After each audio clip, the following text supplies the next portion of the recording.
เก็บบรรยากาศวันนะชีวัดจ้า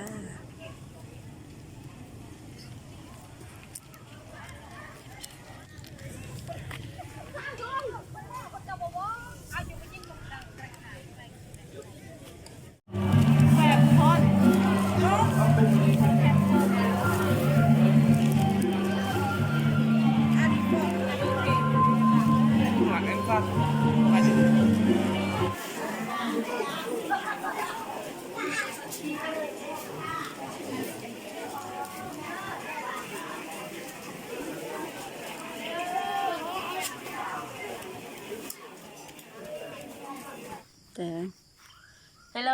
สบายดีทุกคนสบายดี FC พี่น้องสาระฮาวแล้วก็ FC พี่น้องฟังไทยเบิร์ดสกุลสุคนเลยจ้ามือเช้านี้สละสีผ้าทุกคนไปใส่บาตรหยาดน้ำในมือออกพรรษาแล้วทุกคนเนาะเป็นประเพณีของลาวเฮาแล้วทุกคนก็คือมือออกพรรษาเนาะทุกคนเนาะเดี๋ยวสละสีมารีวิวการใส่บาตรหรือว่ารีวิววัดอยู่ที่เขตเนาะค่ะทุกคนสละสีไปใส่บาตรอยู่ที่วัดภูสร้างเมืองซานไซแขกอัตตปือของเราทุกคนเนาะซึ่งเป็นอยู่เขตชนบทของเราทุกคนเดี๋ยวสละสิพาทุกคนไปใส่บาตรอยู่ที่วัดกันก่อนแล้วก็สิพาทุกคนไปรีวิวบรรยากาศอยู่ภายในวัดกันเลยไปกันเลยจ้าตอนนี้เรามาฮอดที่วัดแล้วจ้าสิพาทุกคนไปใส่บาตรสาวๆคนสวยมากมื้อนี้โดยเฉพาะนางเบญริวมาใส่บาตรบ่ไปทุกคนเขาไปใส่บาตรกันนี่บริเวณในวัดของเราเอง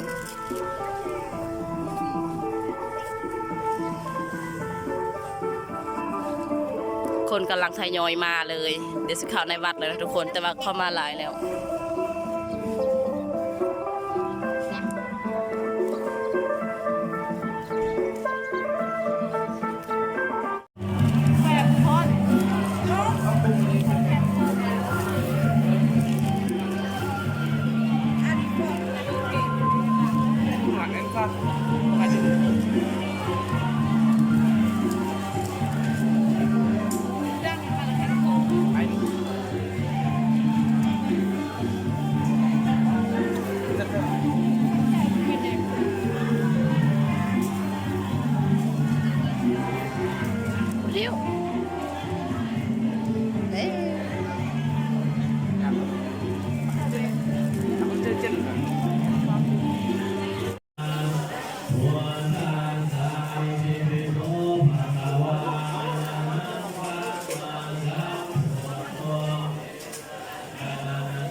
กับเมย์นี่แหละแจง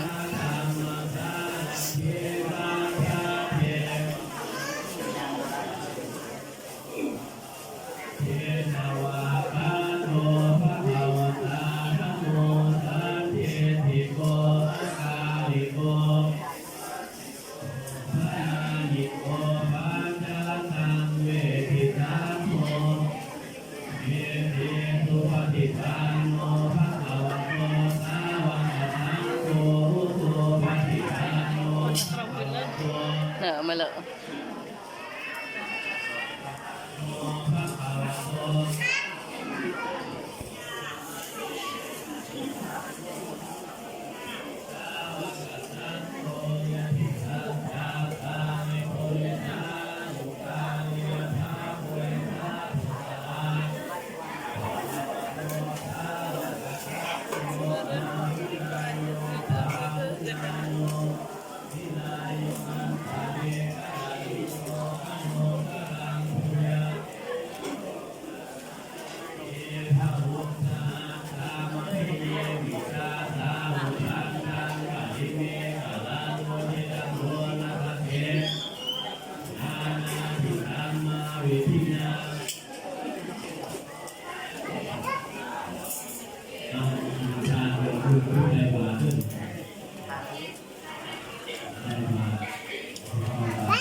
đuổi lều à bậc khăn tê sẽ lều nữa là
cắt nè với hệ chén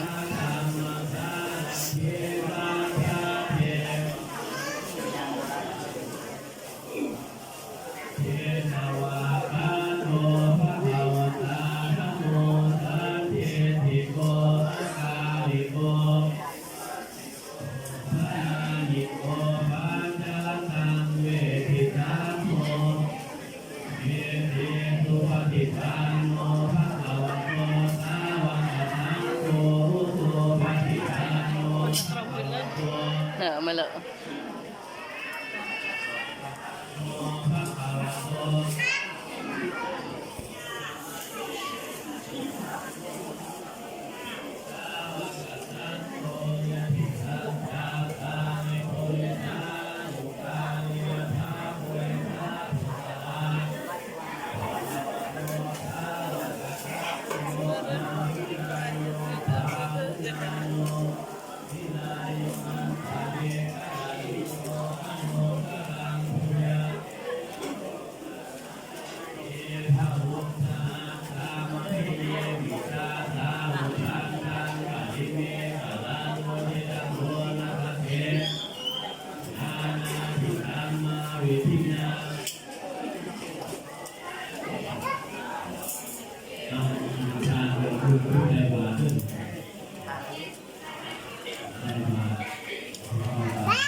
nó tăng cái leo như tăng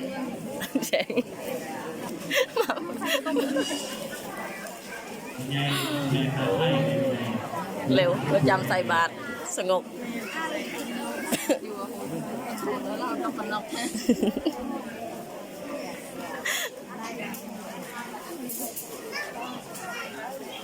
ใจเลยค่ะไปทางคุณบ้านได้พี่ดาว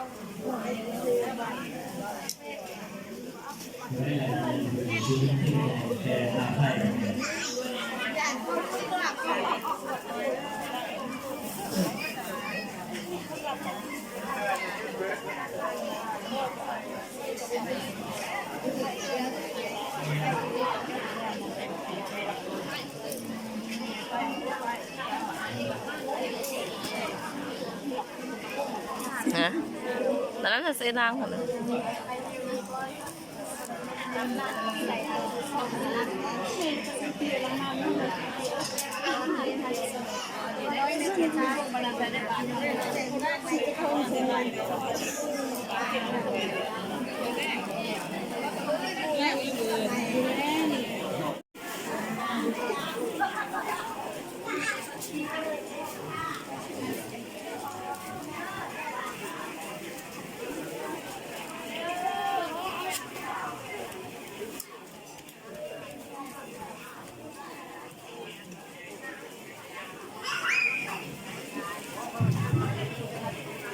đuổi lều à bậc khăn tê sẽ lều nữa là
เก็บบรรยากาศวันนะ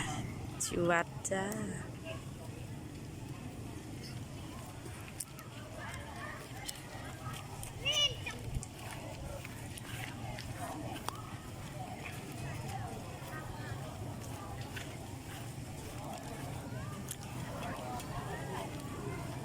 บับซะละ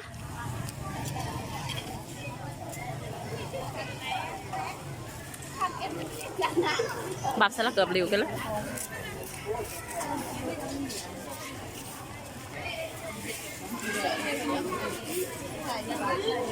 ยากเลยไปยืมทำไมใหม่ ยังไม่ยัง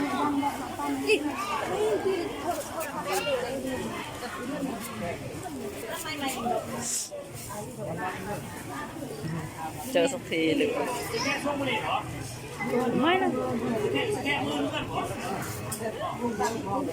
ให้วันนั้นเรา